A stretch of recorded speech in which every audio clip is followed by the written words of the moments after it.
empat golongan manusia yang paling beruntung. Pertama, orang-orang yang tidak melakukan perbuatan dosa di suatu hari. Yang kedua, jemaah orang yang mati membawa iman. Yang ketiga, orang yang masuk surga dan aman dari neraka. Yang terakhir, orang yang diberi kemuliaan untuk melihat Tuhannya.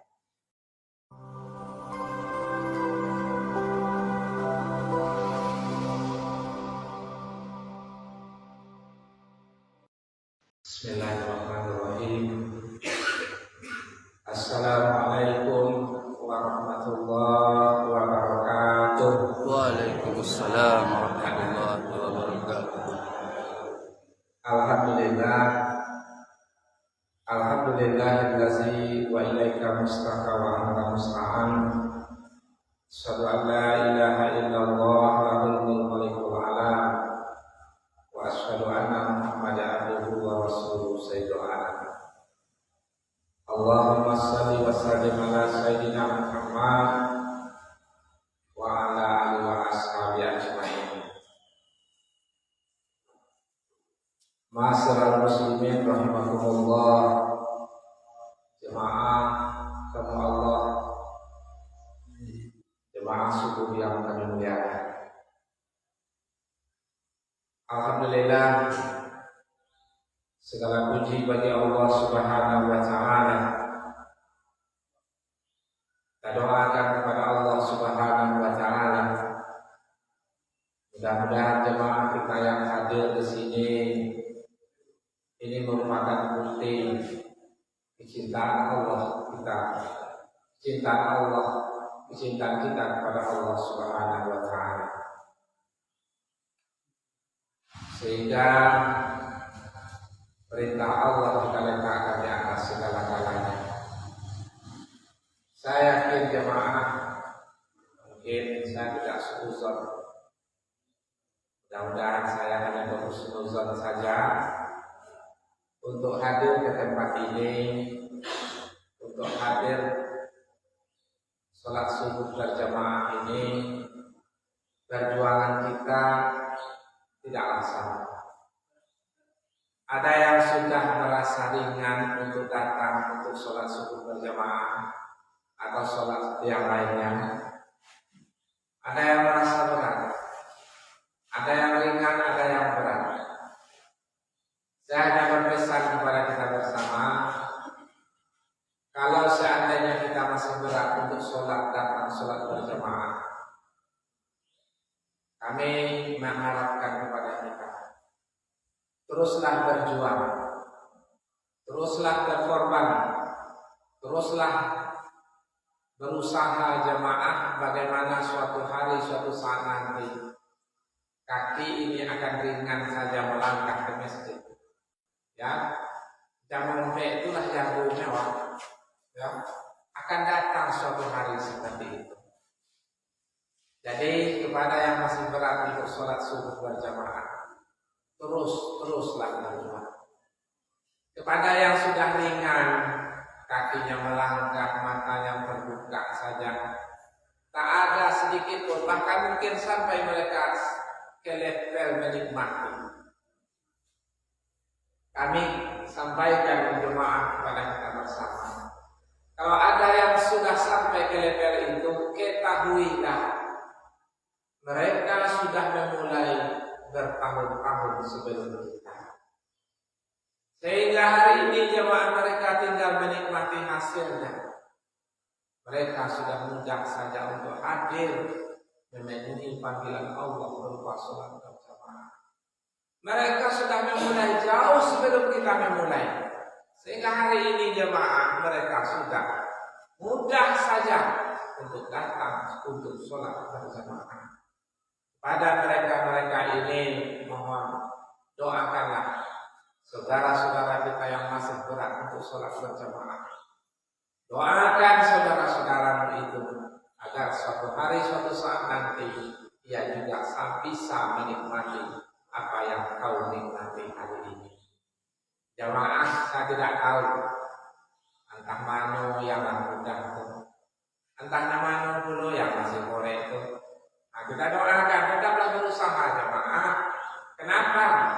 Ya, karena kita ya Allah menyuruh kita berusaha.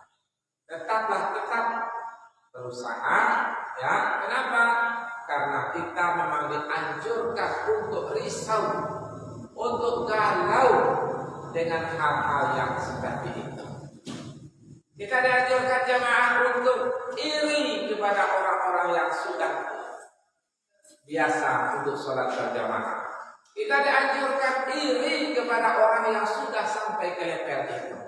Jadi mudah-mudahan mari kita berusaha jamaah untuk bagaimana kita bisa menikmati hadir untuk sholat berjamaah.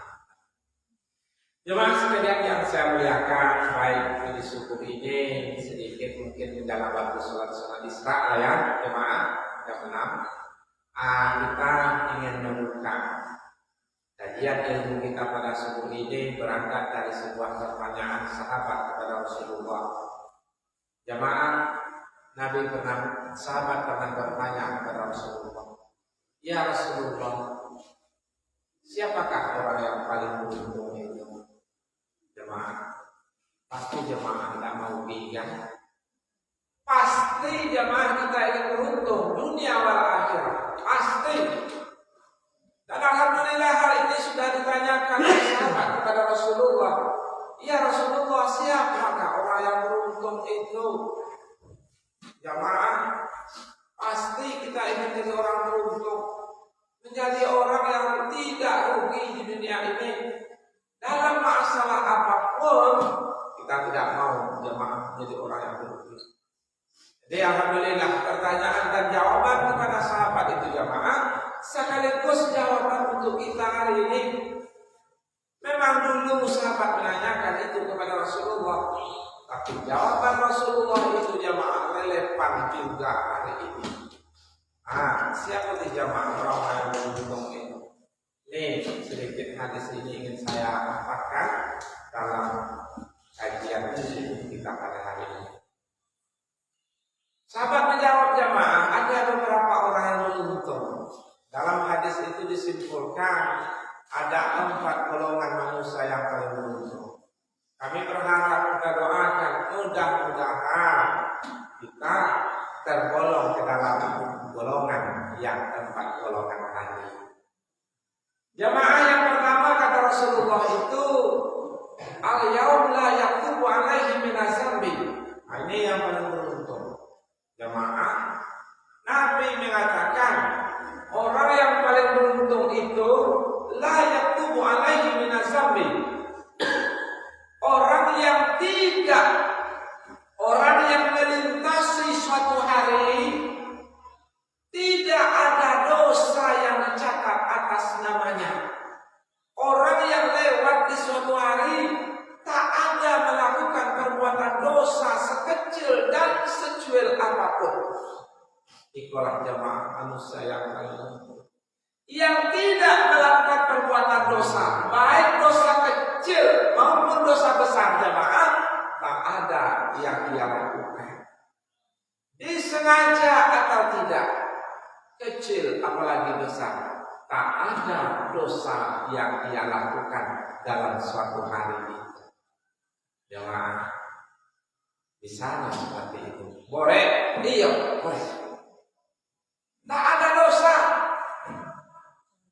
Kenapa jemaah? Karena pada faktanya, pada kenyataannya jemaah, lain diatur awak yang selamat dari dosa tangan, tapi tak selamat dari dosa lisan. Ada yang selamat dari dosa lisan, tapi tidak selamat dari dosa hatinya. Ada yang selamat dari dosa hatinya, sayang tidak selamat dari dosa matanya. Yang jelas akan ada selalu sumber dosa yang kita lakukan. Selamat dari dosa tangan, tapi tidak selamat dari dosa lisan. Biasanya siapa tuh? Yang terlalu susah selamat untuk dari dosa lisannya. Biasanya yang susah selamat dari dosa lidah itu siapa? Apa-apa kata itu sama. Memanglah ya apa-apa itu yang suka bisa dikurang. Lah, Kadarnya jemaah apa-apa kok lebih belum dari siapa? Dari ibu. Ya, nah ya selamat dari dosa lisannya loh. Ibu-ibu kan kadang-kadang ya, selalu ada satu yang sumber ceritanya yang itu nanti berbuah dan bermuara kepada dosa. Ya. Ingat memang Rasulullah pernah mengatakan, kalau banyak Adam khati'in wa khairu khata'un at-tawwabun. Memang Nabi pernah mengatakan itu. Semua manusia berdosa, semua manusia bersalah, semua manusia pernah hilang. Tapi jemaah jangan salah menerjemahkan hadis itu.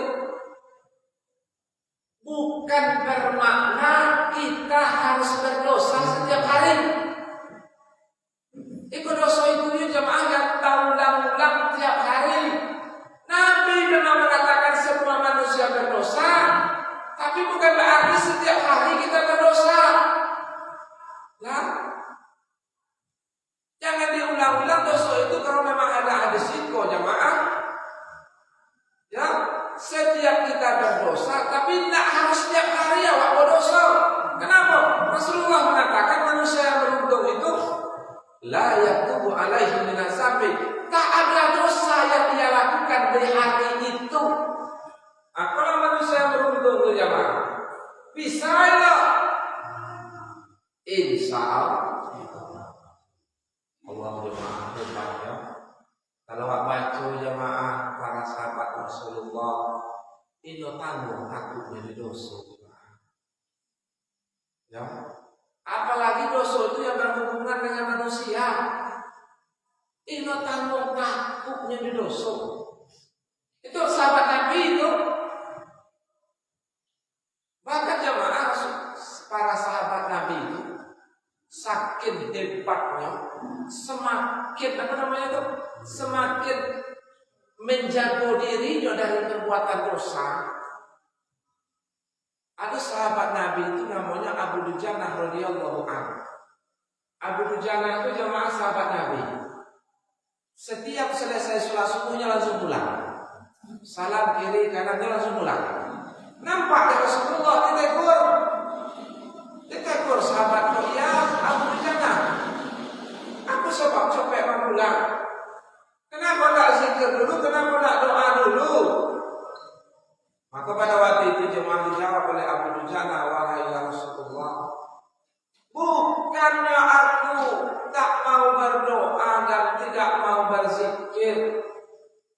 Aku khawatir ya Rasulullah, kalau aku telah pulang, anakku kocik, jago. Ya pernah telah pulang ya Rasulullah, anakku lebih perlu jago daripada aku pulang. Di depan rumah kami itu ada kurma Yahudi yang berbuah condong ke halaman kami ya Rasulullah. Pernah suatu hari aku terlambat pulang, lah dipungutnya ya Rasulullah, lah diputihnya buah kurma yang jatuh di tanah itu.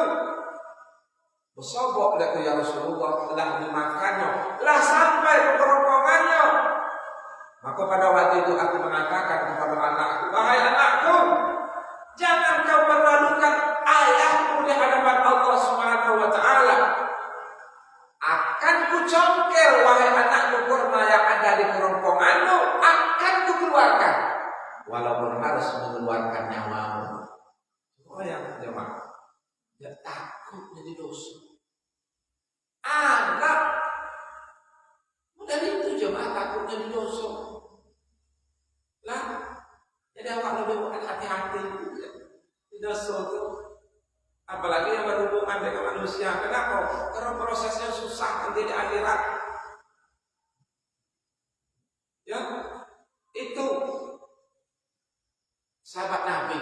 Ada pula tabi'in surang jemaah namanya Basir Al-Hafi. Basir Al-Hafi itu jemaah mewajibkan dirinya dalam 7 rakaat. 7 rakaat apa jemaah? Dari subuh sampai isya kan? Dalam 7 rakaat mewajibkan dirinya Walaupun Rasulullah tidak mewajibkan dalam 17 rakaat itu wajib ada sujud yang pakai air mata. Nabi memang tidak mewajibkan itu, tapi Nabi pernah mengatakan wa baki ala khati'atika, tangisi dosamu yang sudah-sudah. Nabi memang memerintahkan seperti itu, tapi Nabi tidak memerintahkan wajib setiap hari. Tak. Sedangkan Basir Al-Ahmi mewajibkan setiap hari itu harus ada sujud yang pakai air mata. Jemaah pernah merasakan itu? Pernah sujud pakai air mata? Ustaz, sah sholat awak? Sah. Kenapa? Karena menangis termasuk hal-hal yang dibolehkan dalam sholat, asalkan tidak mengeluarkan kata-kata dan kata-kata itu bukan bacaan sholat. Boleh? Ya. Bahkan dalam sejarah jemaah para sahabat Rasulullah itu banyak, mayoritas di antara mereka sholatnya apabila membaca ayat-ayat tentang kebesaran dan keagungan Allah dan siksa neraka, surga yang nikmat surga, mereka mengeluarkan ayat. Jemaah sekalian yang saya muliakan, aku tidak pernah jemaah, apakah aku tidak tahu apakah jemaah pernah atau tidak. Yang penting ada seorang tabi'in yang mewajibkan dirinya seperti itu. Enak jemaah, nikmat sekali bila kita pernah merasakan itu. Atau semacam awak curhat kepada Allah Subhanahu wa taala. Kenapa? Karena dalam hadis Nabi kan aqrabu abdin ilallah fa huwa sajidun wa aktsaru minad du'a. Sedekat-dekat hamba dengan Tuhannya waktu sujud, maka banyak-banyaklah doa.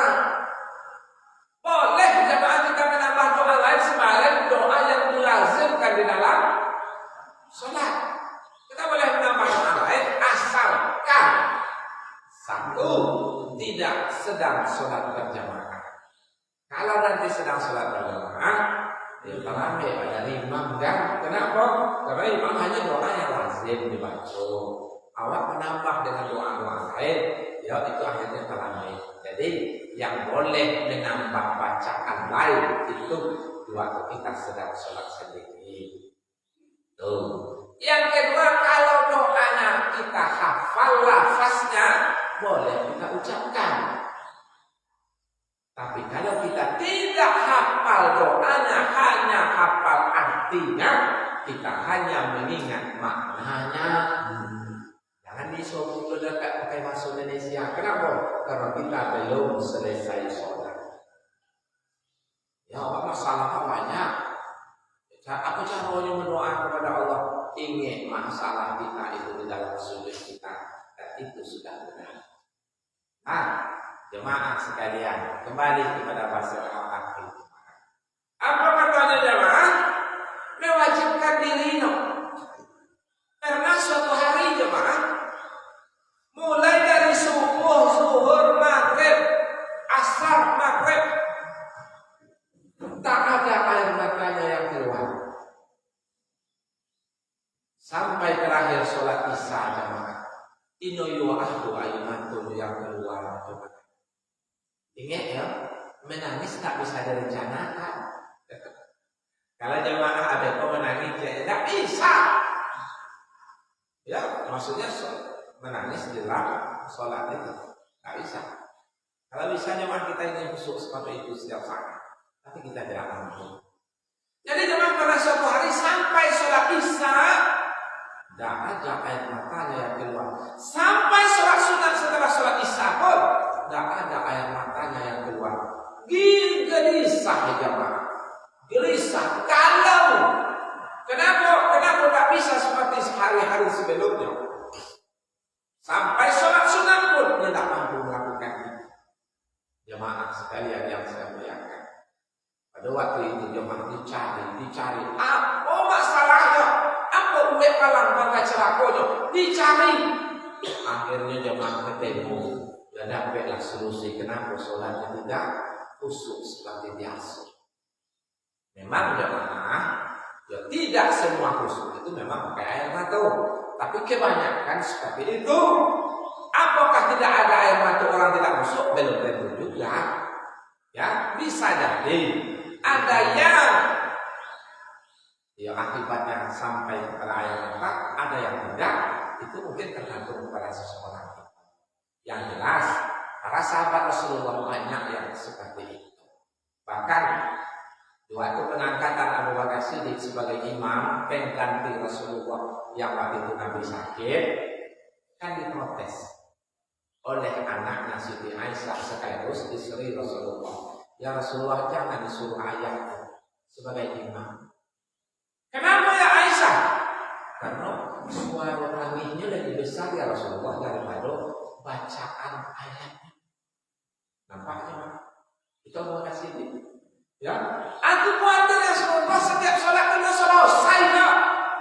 Kenapa tidak selesai?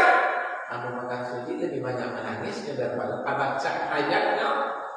Khawatir Aisyah radhiyallahu anha. Maka itu diprotes kepada Rasulullah. Tapi jamaah protes Aisyah tidak merubah keputusan Rasulullah. Imam tetap Abu Bakar Siddiq. Berarti Nabi merestui orang-orang yang sholatnya seperti itu. Hadirin jemaah yang saya muliakan, kembali kepada pasir tadi. Setelah dicari bosobo apa yang menjadi penyebab sholatnya tidak khusyuk, rupanya jemaah istrinya membuat anyaman bojonya, membuat tikar dari daun. Ini buat di malam hari, dan tikar itu untuk sholat, untuk tikar sholat suaminya. Rupanya jemaah waktu ini membuat di halaman rumahnya memakai lampu dari lampu tetangganya. Sinar lampu tetangganya itu dari rumah tetangganya sampai ke rumahnya. Ini buat di situ tanpa minta izin ke tetangganya. Allahu Akbar. Memang kalau lampu tetangga sampai bawah, tetangga begitu mana? Karena memang lampunya terlalu terang sampai ke bawah, emang rugi tetangga tuh? Enggak kan? Tapi jamaah ini memanfaatkan untuk membuat itu tanpa minta izin ke tetangganya. Akhirnya apa yang terjadi jemaah? Berpengaruh kepada sholat suami. Allahu Akbar jemaah. Begitu alumnya sebenarnya ada pokok, mulai kasar-kasar. Ya. Jemaah bisa mengontrol diri sampai ke level itu. Bisa? Bisa kan? Lampu tetangga sampai ke rumah awak, sehingga awak tidak apa lagi. Awak manfaatkan dan minta izin. Di waktu istrinya minta izin kepada tetangganya, sholat suaminya jemaah kembali seperti biasa. Dalam proses pinjam meminjam lainnya jemaah masih lain. Kenapa? Pinjam tawar duit 1 juta. Aku kecil. Di waktu duit 1 juta dialihkan, itu ladang utang ya. Ladang utang tak apa jemaah? Pinjam 10 balik itu boleh. Pinjam 10 berapa balik itu boleh. Walaupun BBM nyanyi, aku nunggu nyanyi Kalau cara manfaat bahwa wujud riba.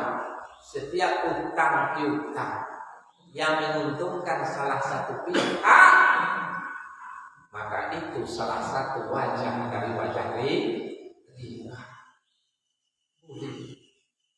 Jemaahnya, jangan praktekkan itu dalam kehidupan. Takutlah dengan dosa. Kenapa jemaah? Karena dosa jemaah kembali kepada para pelakunya. Satu.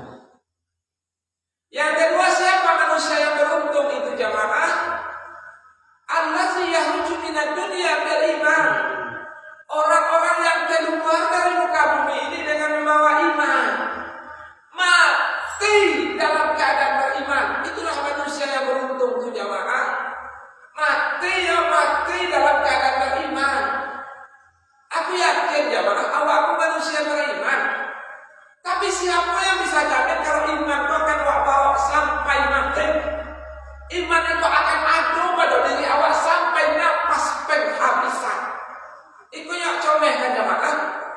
Awak datang karena dorongan iman. Tapi jamaah, siapa yang bisa menjamin iman aku akan tetap setia dengan awak sampai di ujung-ujung di mana Israel datang menjemput kita? Itu yang awak khawatirkan. Kenapa? Karena iman itu kata Imam Ghazali, al-iman wazid wa yanqus, yazid wa yanqus. Iman itu kadang bertambah, kadang berkurang, kadang masuk, kadang keluar. Iman itu jamaah, kata Rasulullah, al-iman kalibas, iman seperti pakaian, kadang kau pakai, kadang kau lepaskan. Jangan-jangan jamaah kita mati dalam keadaan tidak sedang berpakaian iman. Aku jamaah yang waktu mati yo indo sedang berpakaian iman. Alangkah malangnya jemaah. Kenapa? Rasul mengatakan manusia yang paling beruntung ke manusia yang mati membawa imannya, mati dalam beserta imannya. Oh manusia beruntung. Awak jemaah kadang-kadang kepedulian awak terhadap suasana iman awak, terhadap level iman awak jemaah hampir tak ada. Perhatian awak ke arah itu. Nak baiman awak nak ino nak ada masalah. Nak berosi hati awak nak ino nak ada masalah. Tak pernah itu menjadi PR dalam hidup awak. Nak khusuk solawat nak khusuk nak ino nak masalah. Nak korek kaki melangkah ke masjid atau nak ringan, awak tidak pernah menjadikan itu jemaah sebagai PR dalam hidup awak. Seharusnya jemaah, itulah nikmat Allah yang paling besar. Dan disitulah seharusnya energi awak yang paling banyak awak curahkan. Itu di dalam hati awak jemaah, sombongnya, rianya, suuzonnya, dendamnya, apa lagi? Seluruh sifat-sifat yang tidak baik lain di dalam, dan itu tak pernah awak selesaikan. Ada sombongnya, ada rianya, ada suuzonnya, ada dendamnya, ada iri, ada dengki, ada tidak pernah jemaah itu jadikan masalah yang mesti awak selesaikan. Seharusnya jemaah awak curahkan energi di situ. Kenapa sholat saya tidak khusyuk? Kenapa masih ada iri dalam hati saya? Kenapa masih ada ria dalam hati saya? Kenapa jamaah? Karena iman tidak ada di situ. Kalau ada iman jamaah, ingat sifat-sifat tercela tadi tidak mungkin satu tempat dengan iman dan keikhlasan. Kalau ada musang jamaah, ayam tidak masuk. Ya, kenapa ayam tidak mau sekandang dengan musang? Itu ibaratnya kan. Jadi jemaah, adalah sekali-kali wak pikirkan, kenapa salat saya tak musuh? Kenapa masih ada ria kok? Kenapa masih ada sombong kok? Kenapa masih ada dendam? Jemaah, kalau awak tidak tahu kalau itu ada di dalam, awak tak pernah memeriksa diri awak sendiri. Reso jemaah. Di waktu awak sombong, pasti awak sadar. Di waktu awak ria, pasti awak sadar. Di waktu awak dendam jemaah, waktu awak iri, dengki, pasti awak sadar di waktu itu. Jemaah, di waktu awak sadar dan jadikanlah itu benar. Ya Allah, kenapa masih ada dendam dalam hatiku? Ya Allah, kenapa masih ada ria dalam hatiku? Ya Allah, kenapa masih ada suuzon dalam hatiku? Itu jemaah. jadi PR itu kan. Jemaah sekalian yang saya muliakan. Kalau ingin jemaah Nabi pernah mengatakan jadidu imanmu. Perbaiki imanmu, sempurnakan imanmu, perbaharui imanmu. Nabi pernah mengatakan itu jemaah. Oh sahabat Nabi mengatakan itu dulu. Jadidu imanakum, perbaiki imanmu, sempurnakan imanmu. Nabi mengatakan itu kepada sahabat. Sahabat itu siapa jemaah? Murid Nabi, kawan Nabi, orang yang satu hidup dengan Nabi, beriman kepada Nabi. Nabi sendiri mengatakan khairun nas qarni, sebaik-baik manusia itu sahabatku.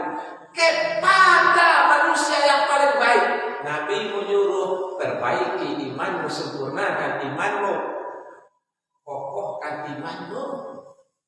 Jemaah, aku tidak bisa bayangkan. Andai kata Nabi hidup hari itu, apa kecek Nabi ke awak? Kenapa awak cuek terhadap itu? Sedangkan sahabat itu jemaah Allahu Akbar, manusia hebat. Coba jemaah bayangkan, pernah di waktu perang Persia, perang melawan Persia, itu umat Islam mengepung benteng Madain di Iran Timur. Itu rupanya jemaah di waktu pasukan Sa'ad bin Abi Waqqas mengepung benteng. Itu rupanya benteng itu ada jebakan bendungan. Di waktu pasukan itu jemaah Allah mengepung bendungan itu dilepaskan. Maka air bendungan itu menghantam pasukan Sa'ad begitu dahsyatnya. Apa yang terjadi jemaah? Sa'ad mengatakan, ikuti takbirku. Ikuti takbirku 3 kali dari Sa'ad. Allahu Akbar, Allahu Akbar, Allahu Akbar. Diikuti seluruh pasukan Sa'ad yang jumlahnya 30.000 jemaah. Apa yang terjadi? Kudo anak buah Sa'ad itu terapung. 30.000 anak buah Sa'ad bin Abi Waqqas berjalan dari haji itu. Jamaah hebat tak iman mereka? Buktinya keramatnya seperti itu. Kepada manusia seperti itu Rasulullah perintahkan, perbaiki iman kalian. Itu Sa'ad bin Abi Waqqas jemaah, belum Umar bin Khattab. Umar bin Khattab waktu gempa di Madinah, apa yang dilakukan oleh Umar bin Khattab? Dikhontamnya bumi itu jemaah. Apa kata Umar? Bumi, diam. Apakah Umar belum adil juga memerintah umat Muhammad di muka bumi itu? Jemaah, bumi kok yang tadi itu gempa, diam. Hebat tak itu jemaah? Model gempa Cianjur, kalau Umar bin Khattab itu aman sebenarnya.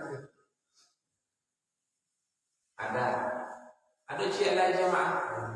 Ada sahabat Nabi namanya Ibnu Mas'ud radhiyallahu anhu. Pernah waktu itu Rasulullah sudah meninggal dunia.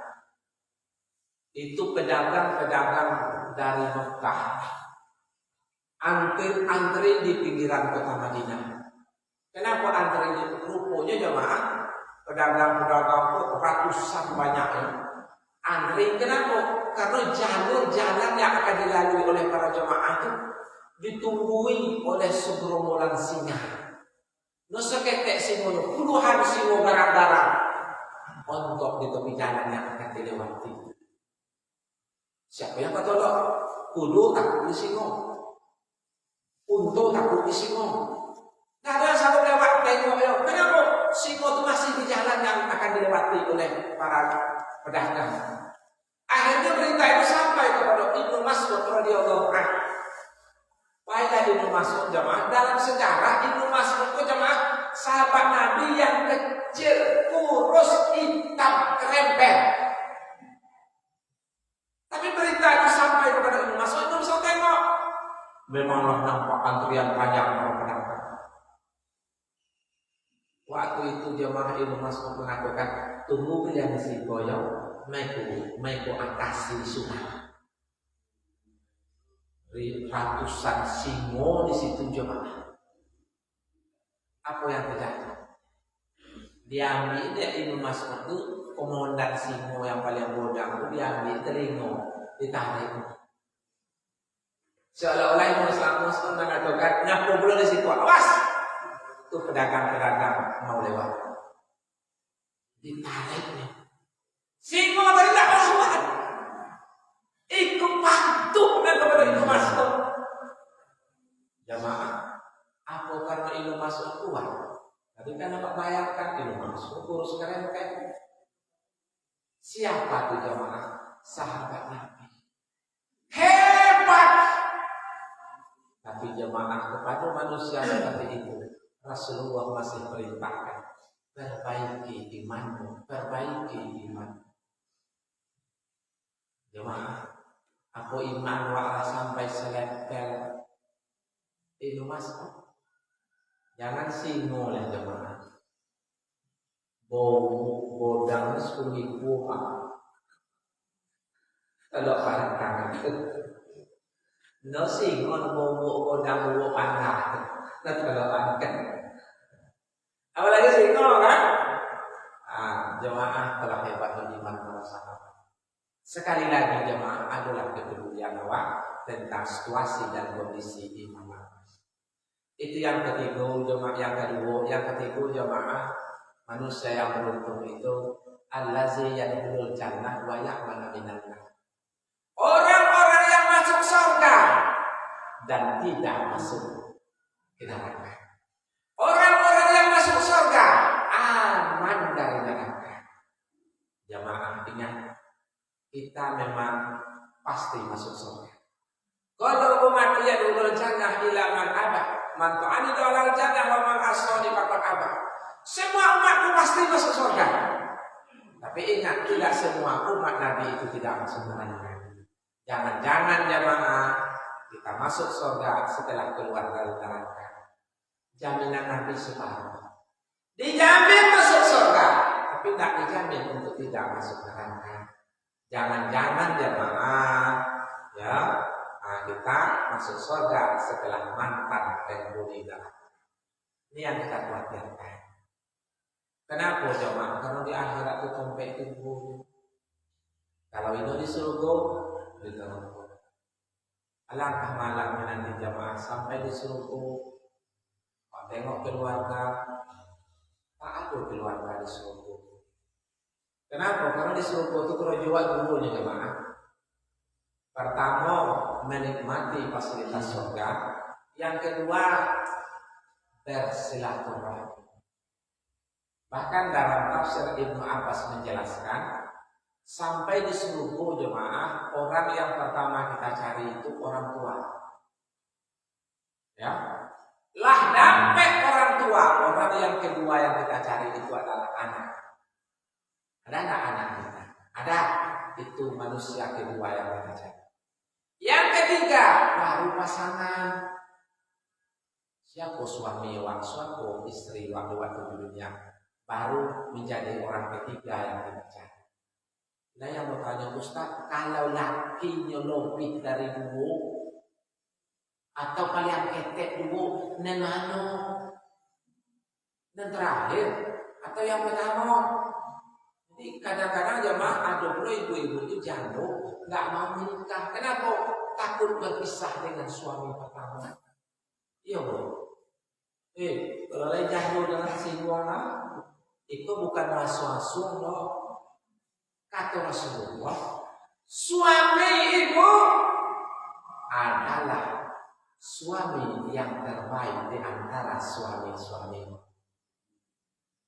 Kalau yang terbaik belum tentu yang pertama kan? Jangan-jangan yang terbaik itu yang nomor 3. Yang pertama udah meninggal, habis. Yang kedua lo tahu pengicu, lo kikit lo tuh sudah pengicu, tambah dengan kikit. Lo lama bertahan lo 8 bulan kecuali bagi jemaah. Akhirnya dapat yang nomor 3. Rupanya nomor 3 lebih baik daripada yang nomor 1, 2, suamimu adalah suami yang terbaik di antara suami-suamimu. Aku dulu memang jemaah pernah sempat berpendapat kalau suami seorang ibu itu di akhirat adalah suami terakhirnya menurut Abu Somad kita. Aku pernah mendengar ceramahnya, suamimu adalah suami yang terbaik di antara suami-suami. Nah, mulai menjandung berakidah. Ibu-ibu sekalian yang saya muliakan, yang terakhir, manusia yang beruntung itu adalah jemaah allazi yanzuruna ila rabbih. Orang-orang yang diberi kemuliaan, kesempatan untuk yanzuru ila rabbih, melihat Allah Subhanahu wa taala. Inilah manusia yang paling beruntung. Ennakum sanarawna rabbakum ainahu. Sesungguhnya engkau akan melihat Tuhanmu, akan melihat Allah Subhanahu wa taala dengan mata kepala. Suatu hari, suatu saat nanti jemaah ada kemuliaan, kesempatan bagi kita, dan itulah hari yang mana kita sangat beruntung di hari itu, di mana lisan kita diperbolehkan, diberi fasilitas untuk melihat Allah Subhanahu wa taala. Jemaah subuh yang kami hormati, inilah 4 golongan manusia yang paling beruntung. Pertama, orang-orang yang tidak melakukan perbuatan dosa di suatu hari. Yang kedua, jemaah orang yang mati membawa iman. Yang ketiga, orang yang masuk surga dan aman dari neraka. Yang terakhir, orang yang diberi kemuliaan untuk melihat Tuhan. Jemaah, memang semuanya belum kita melewatinya. Maka hari ini jemaah kita hanya berusaha untuk mendapatkannya. Mudah-mudahan waktu yang masih ada, kesempatan yang masih terbuka jemaah, mari kita rebut, mari kita usahakan untuk mendapat golongan, untuk masuk ke dalam golongan orang-orang yang beruntung tadi. Insyaallah ya. Amin. Amin. Ya rabbal alamin. Oke, itulah sedikit pengajian kita di subuh ini. Mudah-mudahan bisa memberi manfaat bagi kita, ilmu yang bermanfaat bagi kami, sehingga kami mendapat yang balasan pahala di sisi Allah Subhanahu wa taala. Subhanallah wa bihamdihi, subhanallahi wa bihamdihi, asyhadu an la ilaha illallah wa atubu ilaik. Assalamualaikum warahmatullahi wabarakatuh. Waalaikumsalam.